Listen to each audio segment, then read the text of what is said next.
प्रदेश में नगर निकाय का चुनाव चल रहा है।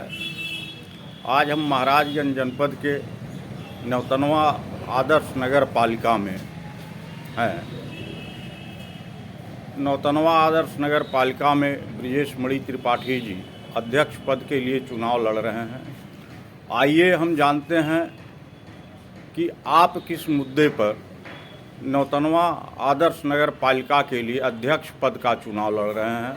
मणि जी, आप बताइए किस मुद्दे को लेकर के आप अध्यक्ष पद का चुनाव लड़ रहे हैं। मैं नौतनवा नगर पालिका में चुनाव जो लड़ रहा हूँ, उस चुनाव के पीछे का कारण यह है कि नौतनवा की जनता का संपूर्ण विकास जो होना चाहिए उसके लिए लड़ रहा हूँ। नौतनवा में विकास के वादे कर अभी एक इंटरव्यू मुझे बताया गया कि कुछ लोग बता रहे थे कि इंटरव्यू दिया गया है, उसमें यह बताया गया है कि मेरे पास ज़मीन है उसका मामला छोड़िए, मेरे पास गाड़ियाँ उसका मामला छोड़िए, मेरे पास क्या है उसका मामला छोड़िए, केवल अगर आप देखें मेरे पास हेलीकॉप्टर हो, मतलब वो अब समाज को बताने का काम कर दिए कि अभी तक मेरे पास गाड़ी थी, मेरे पास मकान था, मेरे पास ज़मीन थी, अब बहुत जल्द हेलीकॉप्टर भी होगा। तो इस प्रकार से वह जो है अब की बार नौतनवा को लूट के हेलीकॉप्टर भी लेने की तैयारी कर रहे हैं। तो इन सारे लूटों को रोकने का मेरा प्रयास है। नौतनवा नगर पालिका में सुंदरीकरण करके विकास बताया जाता है। सुंदरीकरण मैं इसलिए कहता क्योंकि सड़क के ऊपर ईंट तो बिछाई जाती है लेकिन नीचे का मटेरियल चोरी कर लिया जाता है। सुंदरीकरण मैं इसलिए बताता हूँ कि बैटरी और सोलर पैनल तो लगाए जाते हैं लेकिन उसकी लाइट गायब रहती है और कुछ दिन बाद बैटरी भी गायब हो जाती है। सुंदरीकरण मैं इसलिए कहता कि फर्जी तरीके से खरीदे गए ऑटो क्या कहते हैं कूड़ा उठाने की जो गाड़ियाँ होती हैं, उन गाड़ियों का बिना आरटीओ का नंबर लगाए उन गाड़ियाँ ली जाती हैं और समय आने पर उसको कबाड़ में तौल के बेच देने का काम किया जाता है। नौतनवा की जनता को हक है कि वह पीने का स्वच्छ पानी पिए। नौतनवा की जनता को हक है कि वह स्वच्छ वातावरण में सांस ले। कहते हैं ग्रीन नौतनवा, जबकि नौतनवा की जो भी देखा जाए तो धीरे धीरे ग्रीन नौतनवा का कोई अस्तित्व नहीं है और ग्रीन नौतनवा बताई जाती है। स्वच्छ नौतनवा, स्वच्छता का कोई अस्तित्व नहीं है, स्वच्छ नौतनवा बताया जाता है। तो मेरा सिर्फ यही कहना है कि मैं नौतनवा की जनता के बीच में जा रहा हूँ, उनको शुद्ध पानी देने के नियम से, उनको सही मामले में हम अच्छी सड़क देने के लिए, अच्छी बहावदार नालियाँ देने के लिए, अच्छे नाले बनाने के लिए और इसके साथ साथ उनका जो स्ट्रीट लाइट है उसकी व्यवस्था सुधारने के लिए अभी करोड़ों रुपए का घोटाला किया गया।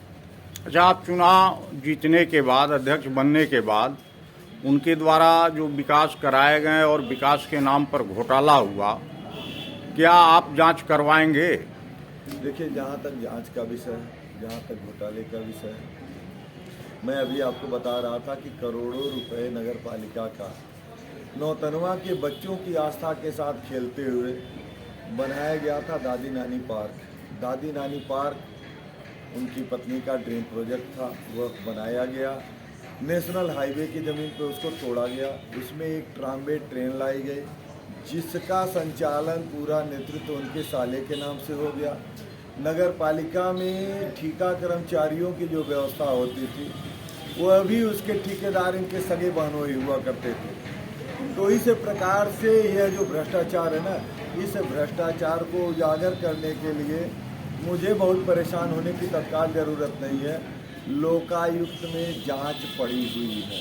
अच्छा, इनकी पत्नी के खिलाफ एक बिना निर्माण कराए और भुगतान करने का एक एफआईआर पड़ा हुआ है। आप पूरी तरह विश्वस्त रहें कि केवल उसी जांच से इनकी शुरुआत होगी और अपने आप परत दर परत खुलती चली जाएगी और ये अपने आप क्या है अपने आप पता चलेगा और जांच तो इनका हर हाल में होके रहेगा। आप चुनाव में जनता के बीच में निरंतर चल रहे हैं जी। 15 वर्ष से यहाँ के अध्यक्ष अपना कुर्सी को एक विरासत बना लिए हैं। जनता के बीच में पहुँचने के बाद जनता का मूड क्या दिखाई देता है कि इनकी विरासत हटेगी इस बार? देखिए, जनता के पास मैं जा रहा हूँ, मैं किसी की विरासत नहीं पूछ रहा। जनता मुझे देख के, जनता से जो हमारा संवाद हो रहा है, सीधे सीधे दिख रहा है कि जनता मेरे पक्ष में एक तरफा मतदान करने जा रही है। मेरी लड़ाई किसी से नहीं है, सारे लोग एक तरफा मुझे सहयोग करने का काम कर रहे हैं। बस मैं यही कह सकता हूँ कि आने वाले 4 मई को जनता मेरे चुनाव निशान फसल काटा किसान पे अपना मुहर मारेगी और हर हाल में मुझे अपना अध्यक्ष चुन के और नगर का विकास करने में मुझे अपनी सेवा का मौका देगी। ठीक ठीक।